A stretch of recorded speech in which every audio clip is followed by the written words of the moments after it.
All right, hello class. All right, so today we're going to finish up our section on modern imperialism. I know we kind of stopped at a weird point where we're not really dealing with imperialism proper, but we're looking at one of the developments that changes society at that point with the introduction of vaccinations and really the moving away of humanity having to struggle against all these diseases and working toward finding solutions to those where people can live longer and really get out of childhood in a way that was much more difficult before. But anyways, okay, so back to more imperialism proper. So there's what is called the Scramble for Africa, which is generally covering the years from 1881 to 1914. And so beginning around 1881, European nations invade, divide, and colonize Africa. This period is known as the New Imperialism. The earlier or older imperialism would be the time where European nations are going across the world and colonizing those areas. So the British colonies in North America would be an example of that, the Spanish colonies in Central America and southern parts of North America, as well as California region. Those are all times within that earlier imperialism, and now we're getting a new stage of it here with the Scramble for Africa. And we'll see that it's not just Africa, it's all across the world, but we're mostly going to talk about Africa here. So there's this what's called the Berlin Conference in 1884. I just want to step back for a second. Germany has unified at this time. So in the past, we've looked at different areas that were people groups that would eventually become Germany. And in 1871, they actually come together. So you have, Prussians and certain groups of Austrians and stuff like that coming together to form Germany. That was inaccurate, but it's more complicated than that. But I don't want to spend a ton of time on it right now. So Otto von Bismarck calls a conference in Berlin. Bismarck has taken control over this new unified Germany. He is their strong leader bringing them together. He calls a conference in Berlin. 14 Western powers sent delegates to engage in deals to divide Africa without war between Europeans. I say 14 Western powers there because the U.S. was also present. And we'll see how the U.S. comes in here in just a moment. So in 1870, European nations controlled only 10% of Africa, but by 1914, European powers colonized almost 90%. Really, only Ethiopia and Liberia retained independence, and Liberia held ties to the United States, so they're still ultimately a puppet state. If they do anything that goes against the political and economic policies of the United States, they'll be removed from power. So ultimately, it's really just Ethiopia that retains independence. Okay, and you can see here the partition of Africa from all these different European nations that are now controlling these regions. Again, there are people in all of these places, and the European powers are coming in and establishing a new government over them in order to extract resources and to take that land. So obviously you can see another word for, and I think they might even use it to refer to themselves, but Ethiopia is also Abyssinia. It's the same place, so you can see that that is the only one that remains truly independent here. Oh, and Liberia is as well, sorry. So it was included, but okay. So some causes of this. One of the causes is the Long Depression. So from 1873 to 1896, there were roughly 2 decades here wherein the global economy struggled. Britain and other European countries suffered repeated deficits. So that means budget deficits, meaning they have too many costs for their nation to keep it going and not enough money coming in. So they're looking for a trade surplus. And what they need to be able to do is to extract more resources, pay less for labor in order to increase profits for the countries. So with that then, Africa offered better opportunities for this trade surplus for investors. And another big part of that then that I just mentioned is resources themselves. So Africa held untapped natural resources, including gold, diamonds, and rubber that we'll see more as we move forward. And so a part of this also is that the European nations would be using cheap or free labor.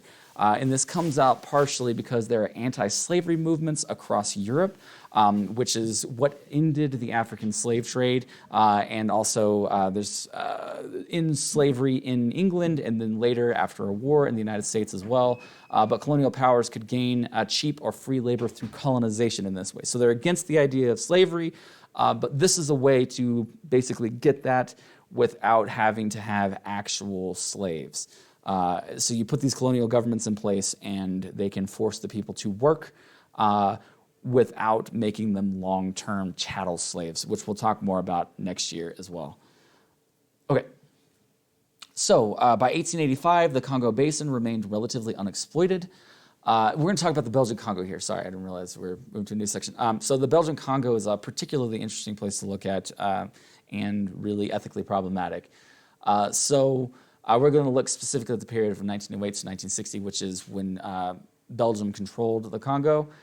So by 1885, the Congo Basin remained relatively unexploited. Belgian King Leopold II privately established the Congo Free State. So privately established means there's not a Belgian government in place. It is King Leopold II that actually controls and owns Congo at this point, or the Congo Free State. This transitioned to Belgian rule in 1908. But we're going to take a closer look at this time where it is the Congo Free State. So decisions in Belgian Congo were guided by state, missionary, and private investment interests. So this just becomes a playground for different business interests and missionary interests and things like that with some pretty dark outcomes. So Leopold II's leadership in the Congo Free State years allowed some of the most brutal exploitation of human beings in human history, including extensive mutilation of children to encourage labor output. And so what would happen would be they want people to work the land. And particularly there are trees that grow rubber. Now most rubber is synthetic, which means made from petroleum or whatever. But they wanted them to go collect rubber off the trees to go through the process that would produce actual rubber. And so they were trying to force people to do this, and one of the ways that they would get them to do this would be to threaten to cut off the hands and or feet of children of laborers. And we'll see an example of this here in just a moment. So I'll give you a fair warning if you don't want to see that, and we'll move quickly. But it's pretty rough. So specifically, too, on top of that, because there's not a really firm state involvement here necessarily, you have a bunch of business interests that are they will pay headhunters that are also Congolese people to go and go after workers. So you have people from the Congo going after people from the Congo and, cutting off hands and feet of their children in order to get them to work. And everybody has quotas. So there's quotas for, you need to bring in this much of whatever resource you're trying to bring in. And if you don't, then you will face the consequences of that.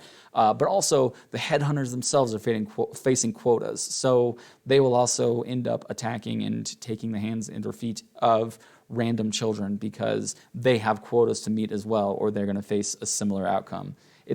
It's pretty dark. It's a dark moment in human history.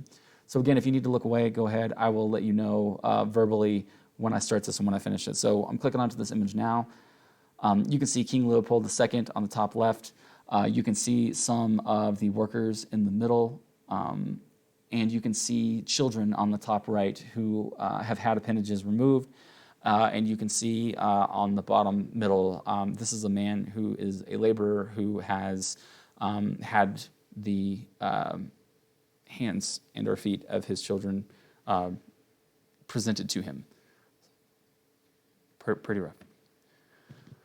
Okay, so at this time we also see the invention of race as we understand it today. So there's always been understandings of differences between human beings, but this is where it starts to really become a firm way of understanding differences between peoples. So as Western culture collided with non-Western cultures, European scholars sought explanations for differences between peoples. So European scholars would pursue multiple methods and theories. And so this is one of the interesting things. I study, my PhD is in religious studies with an emphasis on political theology, but one of the things that they're doing at this time is, so first of all, one of the main things that you'll start to see is a hierarchy of humanity. And these European scholars so they're going about the world, and they're thinking about these things as it's happening. And so what they will do is they will put white European Christians at the top. And they will compare everyone else to that. But everyone else is slightly below this. Because ultimately, even those who are rejecting Christianity, moving on from religion in general, still see this as Christianity producing the use of reason. And because of that, then Christianity is at the very top, and then you have, if you're looking at it religiously, you've got Judaism that is somewhere below Christianity, and some scholars will move them lower. And then you've got maybe Islam, and then at the very bottom you've got what are quote unquote savages. So the savages, quote unquote, do not have religion. That means specifically that they don't have religion as white European Christians think of it. So if they're not monotheistic, they're not participating in religion, it becomes a real problem real quickly.